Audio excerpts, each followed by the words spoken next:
Hello, everybody. We're going over the second part of Chapter 6, and this is weather variables. We're talking today about moisture in the atmosphere. Pay attention because this is the really, really, really important one. Um, Moisture in the atmosphere is responsible for all the precipitation, for all the stuff like that, but it's also the carrier of heat energy in the environment. And also, as an earth science student, you will learn how to do stuff with this so you can actually figure things out all by your lonesome. Yeah, so moisture in the atmosphere. Well, first thing to know is that air holds water vapor. When the air is as saturated as when the air is holding as much water vapor as it can, we say the air is saturated. Saturated. That means full. You can't hold any more. That's what saturated is all about. Um, if if you could still evaporate stuff into the air, well, it's not then saturated. Think about a soaking wet towel. If you hang it on a line outside, what kind of condition would it be when you come back a couple hours later and the towel is still soaking wet? What kind of day would that be? Well, that would be a day that is super, super humid. It feels gross when it's humid like that. Why? Well, your skin, everywhere on your skin, it's meant to evaporate water. That's what keeps us cool. And if you can't evaporate water from your skin, you don't feel so good. It feels heavy, which is funny because the air is actually lighter when it's full of water vapor. But still, we don't work well when the air is just super saturated. So the amount of water vapor the air can hold depends completely on the temperature of the air. Now think about that towel. If all else is the same, what kind of day would evaporate the water quickly from that towel? A hot day or a cold day? And obviously, a hot day. If you're a hot day in a desert, super dry out, but really hot as well, you will evaporate that water from that towel. So when air is really hot, it can hold a lot of water vapor. That's how come the towel evaporates so quickly.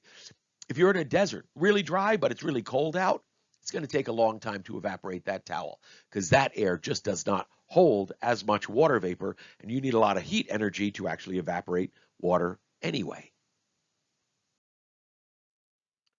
All right, so temperature and moisture, we got this. The warmer the air, the more water vapor it holds. I think we've said that. But here's the thing you don't know. Every time you increase the temperature of the air 10 degrees Celsius, it doubles the amount of water vapor the air can hold. Now that's crazy. It doesn't just add more water vapor, it doubles it. So from 0 to 10 degrees, you can hold twice as much water. From 0 to 20 degrees, that would be 4 times as much water. So this is why the temperature makes such a huge difference in the amount of moisture in the air. So cooler air cannot hold as much water vapor. So here's the big thing. If you have warm, moist air with a lot of water vapor in it and it's cooled, it will not be able to hold as much water vapor as it did. It may become saturated. And then what? Well, a lot of you just said, well, then it's going to precipitate. No. If it becomes saturated and you have to start kicking water vapor out of the air, you're making clouds. Now think about it. Is a cloud water vapor or is a cloud liquid water? Well, some of you might say, oh, cloud is water vapor. Great. Do you have water vapor in the air around you? Yes, of course you do. How come you don't see it? Oh, very, very easy. Water vapor is invisible. Well, peek out the window. Do you see that cloud? Yes. So could the cloud be water vapor? No. It has to be liquid water drops. And it's made of super, super tiny, tiny, little tiny, tiny, tiny water drops. So tiny it takes a million of them to be a single cloud drop, a raindrop. So look at that. Moisture in the air is humidity. Air is saturated when it's holding the most moisture it can, and the air's ability to hold water vapor depends on temperature. You got all that? Beauty. Look at that, though. Look at this graph. This is Crazyville here, all right? Check it out. When air is 0, look how it can't hold that much. But at 10, it can hold a lot more. At 20, whoa, it can hold so much more. 30, By the time you get up here, 40, 50, it can hold so much more water vapor. So it can hold not just more water, it can hold a lot more water vapor when it's saturated. I love this one. When I was a kid, I remember looking at glasses in the summertime and thinking, why is that glass leaking? This is weird. It didn't really make sense. Why is the water all on the outside of the glass? And slowly I realized that glasses that had different fluids inside, those fluids were not on the outside. It was always water, which led me to understand, man, I don't know anything about anything. Fun part about earth science, you really end up knowing a lot of things that not everybody knows. So think about what's happening here. The cold glass, when the air in contact with the cold glass gets cold through conduction, it gets cold. So if the air is really, if there's a lot of water vapor in that air, the extra water vapor cannot be held in the air anymore. Where is it going to go? Well, the glass is right there. So the water vapor, it condenses. It turns from water vapor to liquid water right on the glass. Well, what if that happens up in the air? Well, it'll condense on any surface that's available. So what surfaces are available up in the air? Right. Dirt, dust, pollen, bacteria, all sorts of things are available up in the air. And you need them in order for condensation to occur. So we have a special thing called the dew point. It's a special temperature. The dew point is the temperature at which cooling air becomes saturated, right? So however much water vapor you have in the air, there is a temperature you could cool that air to where the air now is holding as much water vapor as it possibly can. And that would be called the dew point for that air. So as the temperature falls below the dew point, well, the air cannot hold as much water vapor, and what it cannot hold must condense into liquid water. And there is the birth of a cloud. So the condensing water is in the form of those very, very tiny cloud droplets. So please don't say when you start condensing water out of the air that it's going to rain. No, no, no. It takes a lot more for it to rain.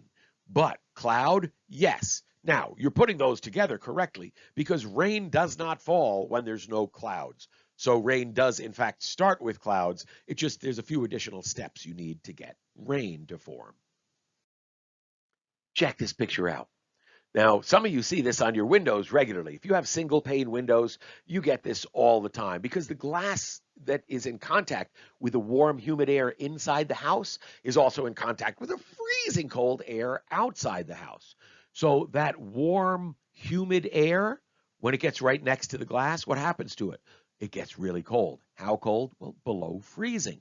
So an odd thing happens. Those water vapor molecules, they go from water vapor to ice directly. They never are liquid water at all. They just immediately go to ice. Well, what do we know about ice? Ice is a mineral. It's a crystalline substance. So see all these cool things here? They are crystals. All of these things, they're crystals. When you watch these grow, they're beautiful. Look closely at them. Take a magnifying glass and look at them. They are absolutely beautiful. So you see this all the time, but a lot of people think that it has to be liquid water first. No, it could go from water vapor directly to solid ice. It's a process called deposition. So what is it when solid ice goes directly to water vapor? Not many people know the name of that. That's called sublimation. There you go. Something not many people know. You own that one now. So how do we measure moisture? What's the deal here? We use a device called a sling psychrometer. Sounds pretty cool, doesn't it? And it is. A sling psychrometer and a dew point and relative humidity temperature chart are used to measure the amount of moisture in the air. So we have this neat device. It's a really simple device, but what it can do is very powerful. And then some charts. And the charts, of course, yes, they're in your reference tables. So the sling psychrometer, what it is, it has two thermometers. One is an absolutely normal thermometer, and it just measures the air temperature. But the other has a wet wick that evaporates and cools the thermometer. Now, the wick is just on the tip of the thermometer because a thermometer, really the only thing that is measuring temperature is the end of the thermometer. The rest of it is just a glass piece that allows for the expansion of the liquid that has changed temperature in the end of the thermometer. So the evaporation, and therefore the cooling, is going to be greater when it's dry out.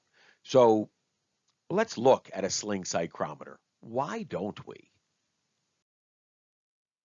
So here is a sling psychrometer.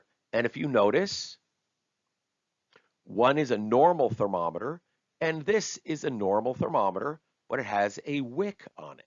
So the wick is really, it's like a shoelace, just a little bit of a shoelace, because shoelaces are hollow. And if you put that on with a rubber band, as long as the shoelace is something like cotton and it can get and hold water, this works great. So if you wanted to make a sling psychrometer and you had two regular cheapo thermometers, if you had your reference table, you would be able to figure out the dew point temperature and the relative humidity wherever you are. It can be useful. Um, you could go out on a summer morning, take your readings with a sling psychrometer, and find a chart. Used to be in the reference tables, isn't anymore, but you can easily pop it up online. You could find a chart that'll tell you exactly how high the clouds will be when they start forming later that morning. Okay, might not be so useful, but it's pretty cool, right? So what we do, we take this sling psychrometer and we actually sling it. We spin it around. Okay, you got to make sure the thermometers are securely bolted in. You don't want to send one of these flying, but if you sling it around, that's why they call it a sling psychrometer, you could change the temperature because you're basically blowing air over this wet sock. You could change the temperature of that very quickly through evaporation. And this is the student version. You could say it's two thermometers, just two basic thermometers, one with the sock on it. Okay, just a little sock. Again, just a shoelace. So the way we do this, we take the difference between the two thermometer readings, and then we take the dry bulb, the regular thermometer reading. We use those to determine the humidity. The dew point temperature table, okay, on your reference tables, you have the top one is the dew point temperature chart. The bottom one is the relative humidity temperature chart. And you use those very simply to figure this out, right? So the dew point is given in degrees, but it measures humidity. So if we had a very high dew point, say we had a 70-degree dew point, that's when meteorologists get concerned because that means there's so much water vapor in the air. You only have to cool the air down to 70 degrees, which is pretty warm, and you will start condensing water vapor. Well, as air is rising, it's going to get a lot colder than 70 degrees, which means you're going to condense a huge amount of water vapor if that air starts rising for any reason. That's the kind of day that will spawn tremendous thunderstorms and things like that. So any dew point above 70 degrees, that is where you have potential for very active weather. And remember, active weather can be life-threatening weather. So we worry about stuff like that sometimes, and we have good reason to.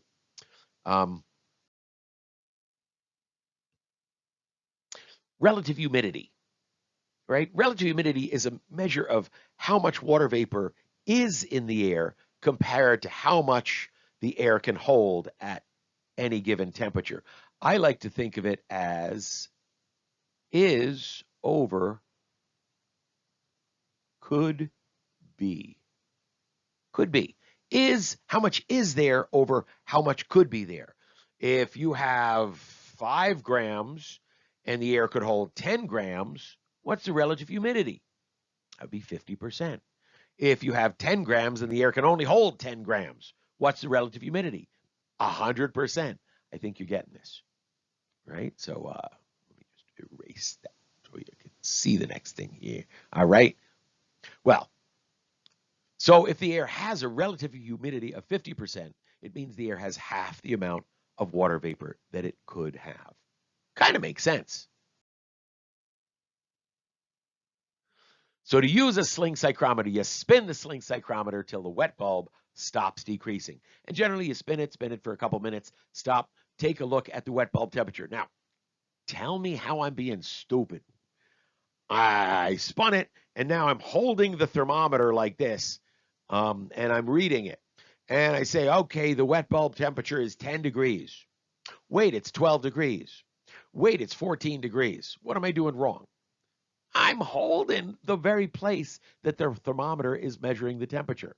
So when you use this, the only thing to remember is, first of all, don't bend this. The student thermometers, they're kind of bendy plastic. You could break them. So be careful with that.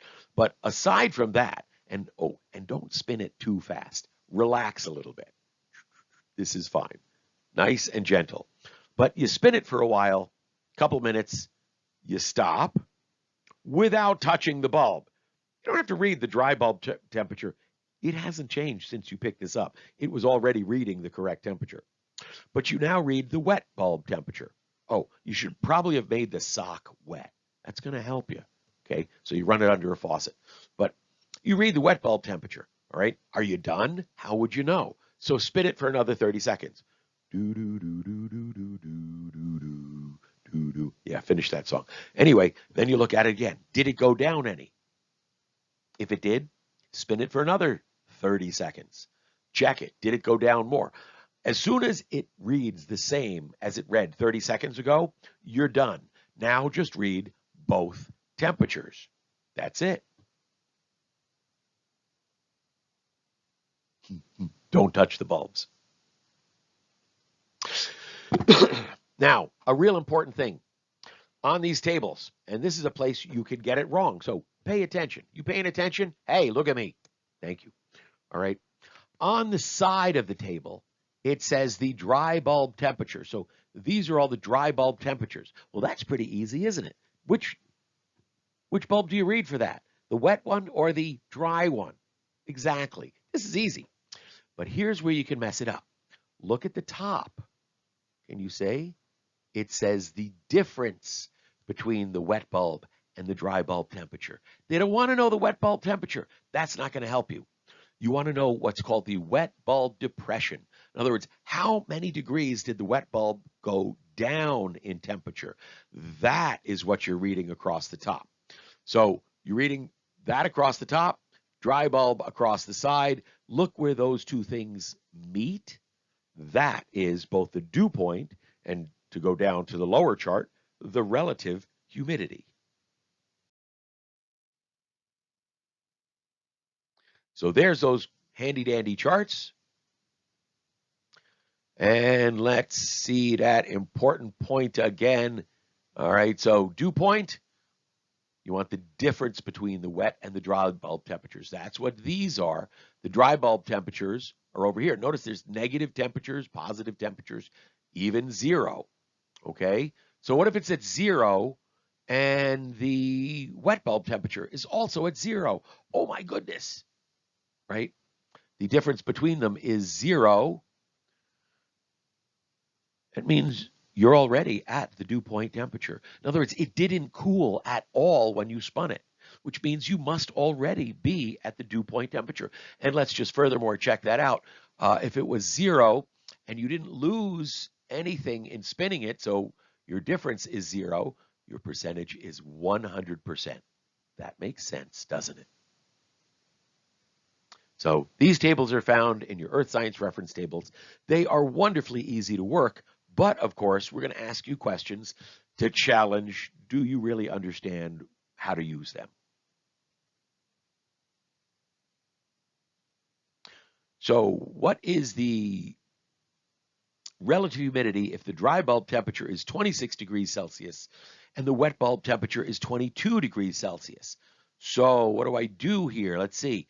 I go up and 26 degrees. That's the dry bulb. So I better find the right table first. So relative humidity is what they're asking. Yeah, I'm hearing bells in my head. I must got it right. All right, so here's 26 degrees. And I try to go over to 22 degrees. Ah, and I don't see it. Look at that. It stops at 15. Ah, the table's broken. Oh, wait, what's that? Oh, it's the difference. Oh, well, what's the difference between 26 and 22? Well, even without a calculator, I could figure out that's 4. So if I read down now, the 4-degree column, 26 and 4 meet right here at 70% relative humidity. Hey, that's pretty easy. Hey, what would the dew point be there? So if I have 26 with a depression of 4, I'm going down here, all right, and over from here, I got 20. So the dew point would be 20. And that's it. These are pretty easy to work with. And as long as you remember you're working with the difference between the wet and the dry bulb temperature, you'll be fine. So here's some for us to try on our own. 20 degrees Celsius is the dry bulb. The wet bulb is 14 degrees Celsius. So can we figure that out? Well, what's the difference? Notice we put a difference column in here to try to help you out. What's the difference between them? We have 6 degrees Celsius. What's the dew point then, right? Well, if I have 20 degrees Celsius and the difference is 6, if I read where those connect, the dew point is 10 degrees Celsius. Don't forget to use your units. What's the relative humidity there? So I go on the lower chart. I have 20 with a difference of 6, and I have 51%. So that's how you do that. Try all these others, see what you think. Oh, when you get down here, look at that. 5 degrees Celsius. Well, you don't have a dry bulb of 5 degrees Celsius. So you have to, or negative 5 degrees Celsius, you don't have that. You have -4 and -6. Huh. Well, what's a wet bulb depression? Well, it's 3 lower, right? So you could go to that, right? And for -6, I would have 20% relative humidity, or if I'm looking at relative, and at -4, I have 32. So what's right in the middle? Well, right in the middle would be 26. So that would be okay. Hearing bells again. I must be doing this great. So the difference here is 3. What's the dew point, right? Well, I'll let you work out the dew point, right? But you're splitting the difference. You find the readings on both sides, and you just split the difference. Okay? It's really not so bad. Oh, but here's a really challenging one. 67 degrees Fahrenheit. This chart uses Celsius, not Fahrenheit. Well, if you look over at the next page, that would be page 13 for those of you keeping track. Page 13, you could see, oh, Fahrenheit Celsius conversion. So if we look for 67 degrees Fahrenheit, look close, boys and girls, it's going to be 19 degrees Celsius. So you do the same with that 58 degrees Fahrenheit, figure out what that one is, and put those numbers down. This is not just easy, it's fun. It really is. And you're doing big kid stuff. This is some of the stuff that meteorologists actually do. So try it. So some review questions. All right. So when we say the air is saturated with water vapor, what does saturated mean? I'll give you a second. Yeah, okay, you got it. Great. Saturated means it's full of water vapor. It has as much water vapor as it can possibly hold. Excellent. What is it like to be a human being on a day where the air is saturated with water vapor? Well, humans need to stay cool. That's one of the problems being a human being. You need to stay cool. We do that by evaporating moisture from our skin all the time. On warm days, we do it even more. So what happens when you can't evaporate that into the air? That's what would happen on a day when the air is completely saturated with water vapor. So it's not very pleasant, is it? Just sitting there, you are damp already. If you have any tendency towards body odor, it would be really bad on these days, right? Because you're just damp. The bacteria growing on you can really get going. So you're hot, sweaty, and probably smelly too. That's what it's like. So if you want to go for a run on that day, how does that work? Well, when you're running, you really need to get yourself cooler. Your body starts sweating a lot more. And does that work to cool you off? Not even a little bit. So you just get hot and sweaty. This is a time when it can be dangerous to go for a run if it's already pretty hot and it's so humid out. Your body just cannot cool itself off. So the way to stay cool on those days is to simply drink a great deal of water up to a point. But continuously drinking some water, it'll keep you cool enough, and stay out of the sun is going to be a good idea too. So what does it mean if we say that the relative humidity is 50%? Well, remember that equation that we were talking about? Is over could be.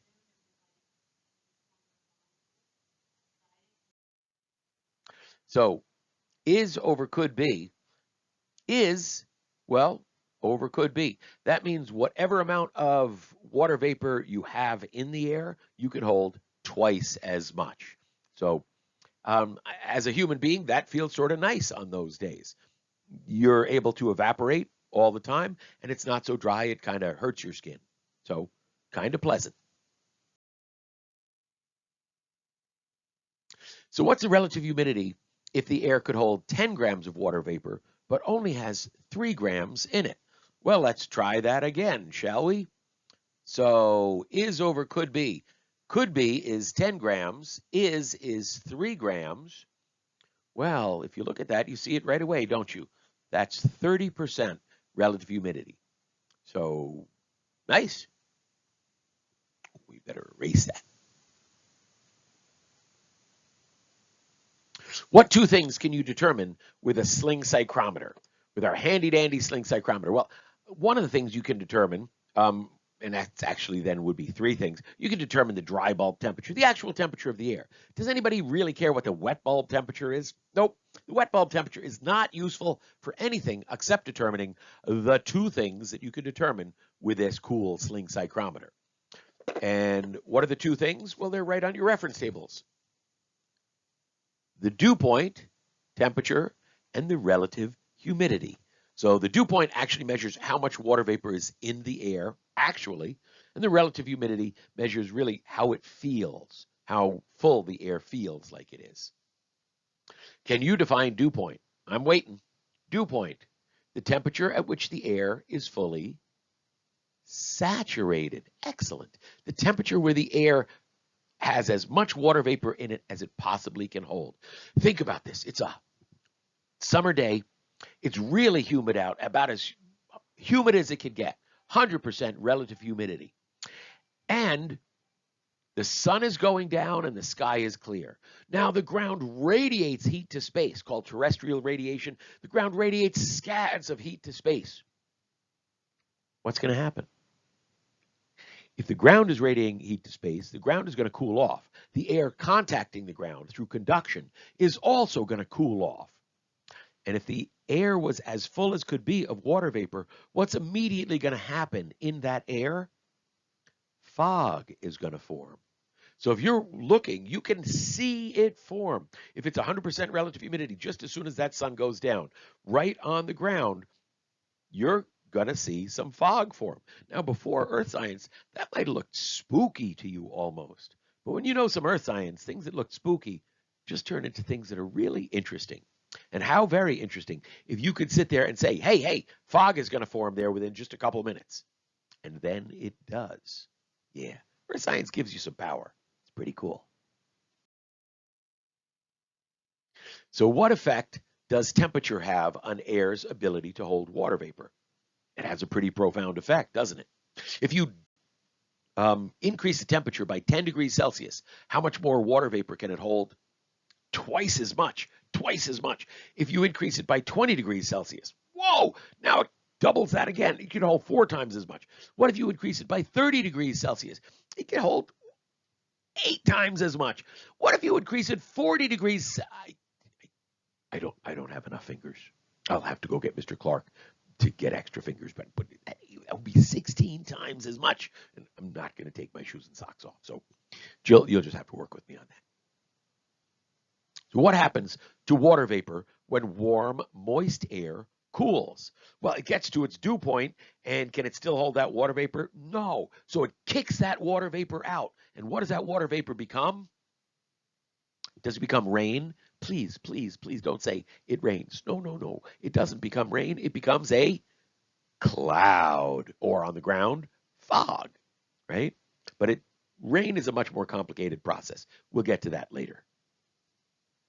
Hey, what does it mean to say that the relative humidity is 50%? I think I've already asked that question. Question is, can you answer it all by yourself now? I'll give you a second. I'm really listening, paying attention. Come on. What does it mean to say the relative humidity is 50%? Talk to me. You know I'm listening. No, I'm really not. It's PowerPoint. I really can't listen. I'd like to listen. Come into my room sometime and just tell me what it means. I'd like that. Thank you very much for paying attention all the way to the very end. You guys rock. And now you do some meteorology too. That's getting pretty cool. We're going to learn a lot more stuff. Thanks so much. Do you hear the bells? This must be great.